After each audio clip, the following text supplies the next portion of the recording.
Salut tout le monde, j'espère que vous allez bien. Aujourd'hui, on se retrouve pour une nouvelle vidéo. On va parler des documents justificatifs à la demande de visa visiteur, OK? Vous savez que venir au Canada par le moyen de visa visiteur est une autre façon de pouvoir donc immigrer. Et donc, dans cette vidéo, on va vraiment regarder les différents documents.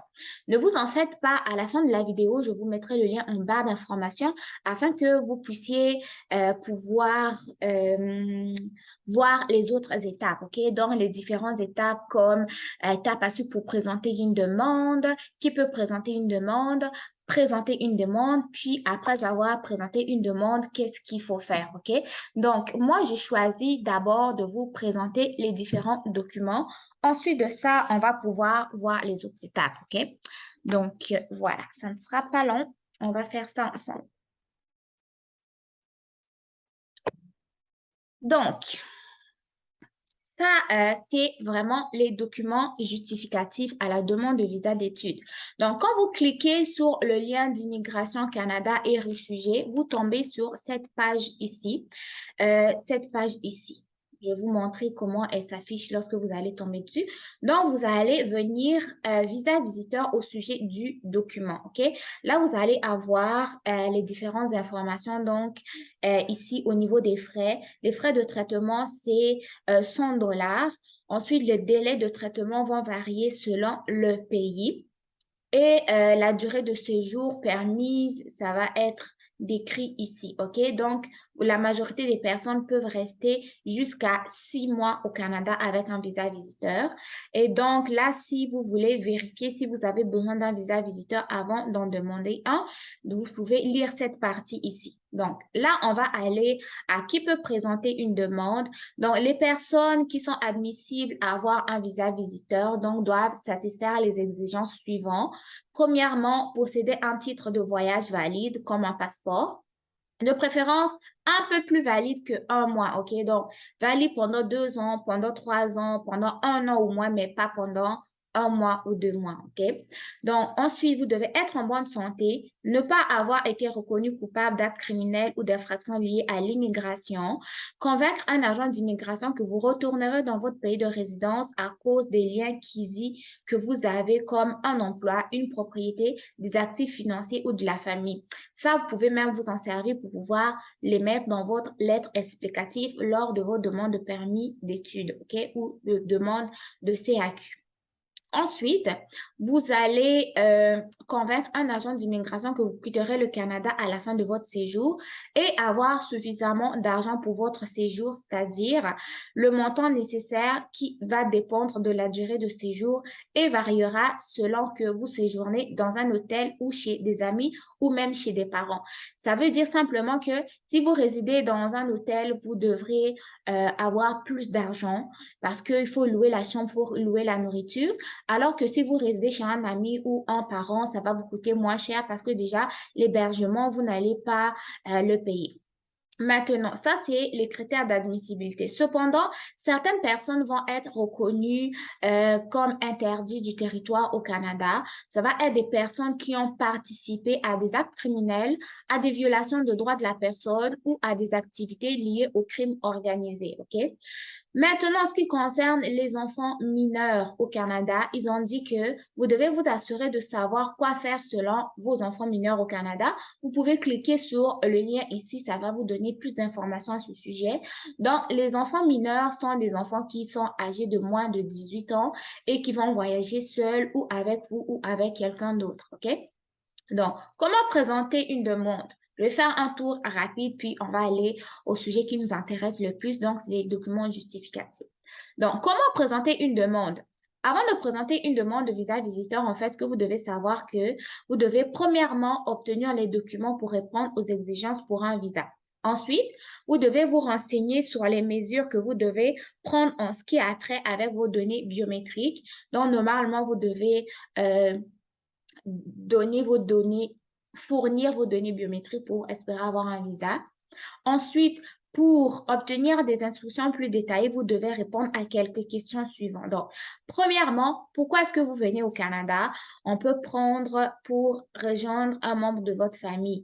Quand vous cliquez ici, ils vont vous donner des instructions qui correspondent à ce que vous avez coché.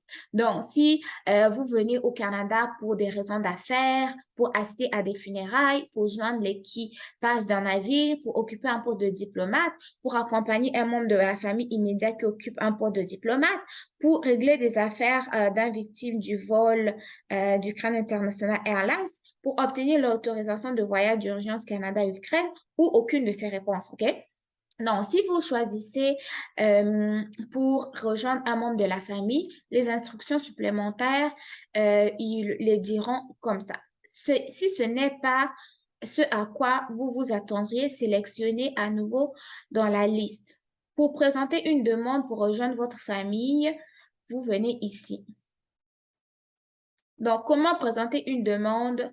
Vous devez aller sur le portail d'IRCC. Ensuite, ils vont vous dire, vous devez créer un compte, remplir le formulaire, payer avec une carte de crédit, etc., etc., OK? Donc, selon ce que vous avez sélectionné, vous allez avoir des instructions différentes.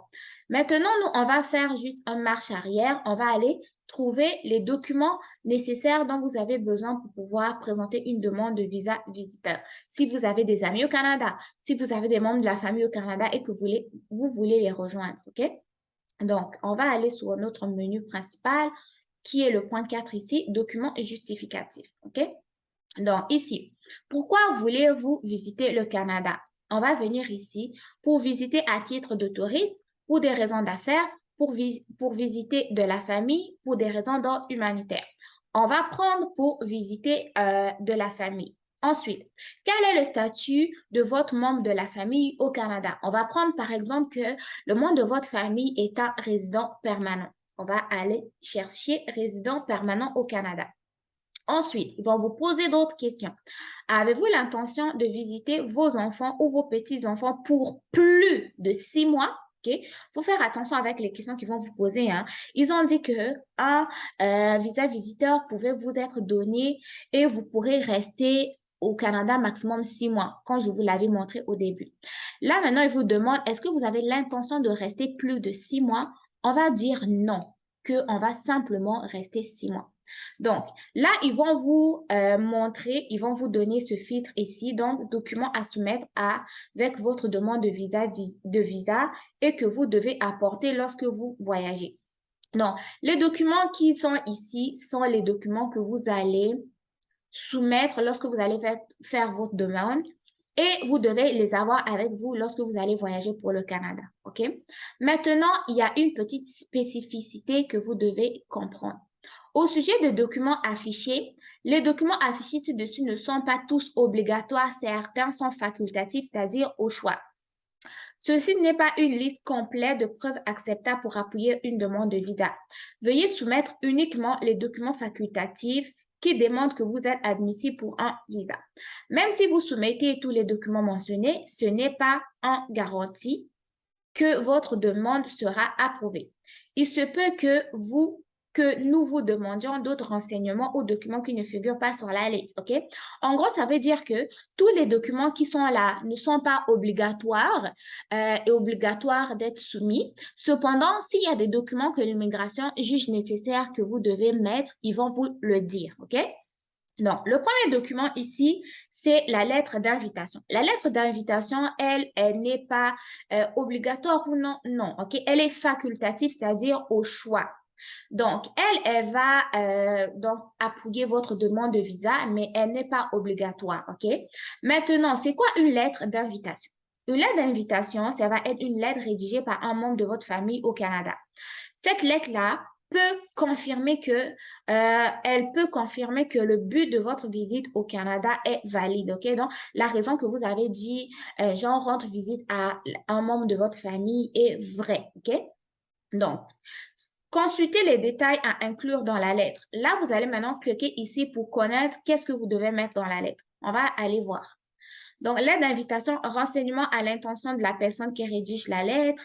Donc, vous devez inclure les renseignements suivants au sujet de la personne invitée. Vous devez mettre son nom, sa date de naissance, l'adresse et le numéro de téléphone, les liens avec vous, vous qui l'invitez, le but du voyage, la durée du séjour, l'endroit où la personne va habiter, la date et le départ prévu du Canada. OK? Vous devez inclure les renseignements suivants sur vous-même. Donc, ça, c'est les renseignements que vous mettez à propos de la personne que vous invitez. Et ça, c'est les renseignements que vous mettez à propos de vous-même. Donc, vous-même, vous mettez votre nom, votre date de naissance, le numéro de téléphone au Canada, le titre de poste. Si vous êtes un citoyen ou un résident permanent, photocopie d'une attestation de votre statut au Canada. Vous pouvez mettre votre statut de citoyenneté ou même votre passeport. Donc, il dit soit une copie d'attestation, certificat de naissance, carte de citoyenneté, copie de votre carte de résident permanent. Ensuite, vous devez mettre des renseignements sur votre famille, comme le nom et la date de naissance de votre époux ou de vos enfants si vous en avez, le nombre total de personnes vivant dans votre domicile, OK? Et pour les super visas, donc parents et grands-parents, vous devez fournir une promesse écrite et signée de soutien financier, une preuve indiquant que votre revenu est égal ou supérieur au seuil de faible revenu établi par le nombre de personnes à votre charge. Okay? Ce sont les informations qui concernent la lettre d'invitation. On va faire marche arrière, on va aller voir les autres documents. Donc, ça m'a tout recommencé. On était là pour visiter de la famille. Le statut, on était résident permanent. Et l'intention de quitter le Canada. Voilà. Donc, on revient ici. On a terminé avec la lettre d'invitation. Là, maintenant, on a la preuve de lien de parenté. Ça, c'est obligatoire pour la demande du visa. Donc, la description, c'est quoi? La preuve de lien de parenté, en fait, ça va être une copie de la preuve de votre lien de parenté avec la personne ou le membre de votre famille qui vous invite au Canada. Ça peut être quoi? Il peut s'agir d'un certificat de mariage si vous appelez votre mari. Déclaration officielle d'union de fait, ça va être le formulaire ci-dessus que vous allez compléter. Ça peut être un certificat de naissance si vous faites appel à votre enfant. Ça peut être un document officiel attestant votre lien de filiation si vous pouvez en avoir. OK? Là, vous devez le soumettre pour votre demande de visa. Ensuite, ça vous prend des antécédents de voyage. C'est un document qui est facultatif d'autres, donc au choix, OK? Lui, en fait, la description, en fait, un exemple de ce document-là, ça peut être une copie lisible de un ou plusieurs documents suivants, soit un passeport, étampe d'entrée et de sortie, permis d'études ou permis de travail indiquant la durée de temps à l'extérieur du pays ou un visa valide ou même expiré. Ensuite, itinéraire, donc où vous allez aller une fois arrivé au Canada, c'est facultatif, donc au choix. Ça va être une copie de l'un des documents suivants, soit le détail du vol, réservation de l'hôtel, une inscription à un événement, par exemple un concert ou autre. Vous avez aussi le relevé de compte. Relevé de compte est facultatif, OK? Ça peut être en fait, ça va permettre de communiquer avec votre banque ou votre institution financière pour poser des questions à savoir si vous avez assez d'argent pour vous prendre en charge. Ensuite, vous avez les renseignements sur l'emploi. Ça va être aussi facultatif. Et le renseignement sur l'emploi, en fait, ça va être une lettre de votre employeur qui peut confirmer que vous avez un emploi stable et que vous retournerez exercer votre profession après votre séjour au Canada. Donc, elle peut également démontrer que votre employeur appuie votre visite au Canada, OK, dans un document qui est facultatif. Maintenant, les documents d'identité sont obligatoires pour la demande de votre permis, OK? Donc, les documents d'identité, ça peut être une copie lisible de votre passeport, ça peut être aussi la page où figure votre date de naissance et votre pays d'origine, toute page comportant des tampons de visa ou des inscriptions. Et ici, ils disent que si vous avez un titre de voyage, il doit avoir été délivré par un gouvernement et afficher votre nom, votre date de naissance, le numéro du titre, votre statut de citoyenneté avec une photo, OK? La date d'expiration, le cas échéant. Ensuite, la déclaration officielle d'union de fait, c'est-à-dire démontrer que tu es en couple avec la personne, mais vous n'êtes pas marié, est facultative, OK? Je ne vous la lirai pas. Ensuite, recours au service d'un représentant, ça c'est obligatoire. Donc, vous devez remplir le formulaire ci-dessus. Ça veut dire que les membres de la famille qui représentent une demande au nom des demandeurs ou des tierces doivent remplir ce formulaire. Ensuite, vous avez l'autorisation de communiquer des renseignements personnels à une personne désignée. Ça va être un document qui est facultatif. Donc, vous pouvez utiliser cette demande si vous souhaitez autoriser Immigration Canada et Citoyenneté à communiquer vos renseignements personnels à une personne choisie et la personne que vous choisirez pourra obtenir des renseignements contenus dans votre dossier de cas tel que l'état de votre demande. OK? Lui, des fois, il est rempli par vous le remplissez pour autoriser un consultant en immigration pour pouvoir gérer votre demande, OK? Donc, la deuxième page contient les renseignements sur la famille. Ça va être un document qui est obligatoire et la description dit que chaque demandeur de 18 ans et plus doit compléter ce formulaire. Ça va être le formulaire IMM 5645, OK? Ensuite, au niveau des enfants mineurs, oui, vous devez le déclarer. Le document requis dépend si l'enfant a moins de 18 ans, voyage avec un parent uniquement ou avec un membre de la famille, un ami ou seul, OK? Dans ce cas-là, vous devez peut-être devoir présenter une lettre autorisant l'enfant mineur à se rendre au Canada. D'autres documents tels qu'un document d'adoption ou une ordonnance de garde, cela dépend si l'enfant mineur voyage seul ou non, OK? Donc ça, c'était les différents documents à remplir pour une demande de visa visiteur, OK? Donc, on a environ 2 pages.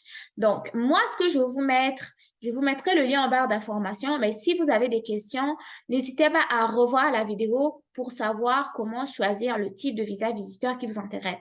Donc, nous, on avait pris pour visiter la famille, on avait pris un cas de famille résident permanent au Canada qui invite une personne à venir au Canada. Sinon, vous pouvez prendre aussi la sélection d'un citoyen canadien qui invite une autre personne et la personne va-t-elle rester au Canada plus de 6 mois? On va dire non.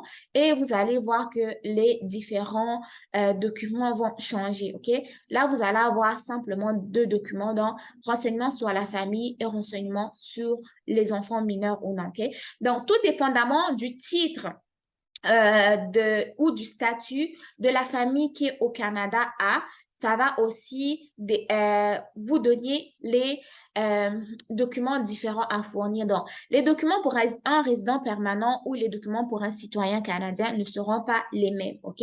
Donc, faites attention aussi lorsque vous choisissez la raison pour laquelle vous voulez venir au Canada. Si vous voulez venir comme un touriste, par exemple, vous cliquez touriste ici, ça va vous donner des documents qui vont être différents, OK? À titre de touriste, vous avez simplement des antécédents de voyage à fournir. À titre de raison pour affaires, vous allez avoir antécédents de voyage, itinéraire et relevé de compte, par exemple. À titre de humanitaire, vous allez avoir antécédent de voyage, itinéraire relevé de compte, OK? Ensuite, vous allez avoir document d'identité que j'allais passer, recours au service d'un représentant, renseignements sur la famille, enfants mineurs, lettre d'invitation, OK? Donc, tout dépendamment de ce que vous venez faire au Canada et tout dépendamment du statut de la famille qui va vous accueillir, les documents vont changer, OK? En attendant, bah voilà. J'espère que la vidéo vous a plu, hein. Si tel est le cas, n'hésitez pas à me le dire dans les commentaires. Beaucoup de likes, beaucoup de cœurs. Si vous n'êtes pas abonné, je ne sais pas ce que vous attendez. D'ici là, portez-vous bien, faites attention à vous et on se retrouve très bientôt pour une nouvelle vidéo. Bye bye.